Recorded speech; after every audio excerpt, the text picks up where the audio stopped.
FC Balochistan south के ज़ेर एहतमाम ज़िला खारान में जिरगे का इनेकाद। FC बलूचिस्तान साउथ ने खारान में जिरगा मुनक्किद किया, जहाँ IGFC Balochistan south major general Bilal Sarfaraz Khan ने इलाका अमायदीन, मुअज़्ज़िज़ीन और ताजरान से मुलाकात की। जिरगे में commissioner Rakhshan division Zebur Rehman Kamran, deputy commissioner Kharan Munir Ahmed Soomro, DPO Kharan Khurram Mahesar भी शरीक हुए।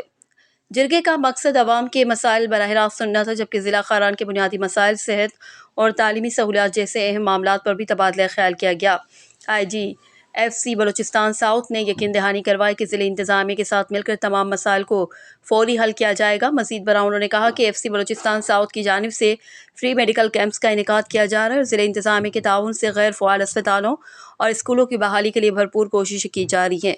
जिरगे के शुरका ने FC बलूचिस्तान साउथ के अमन व अमान और इस्तेहकाम और तरक्याती कामों में ताउन को सराहा।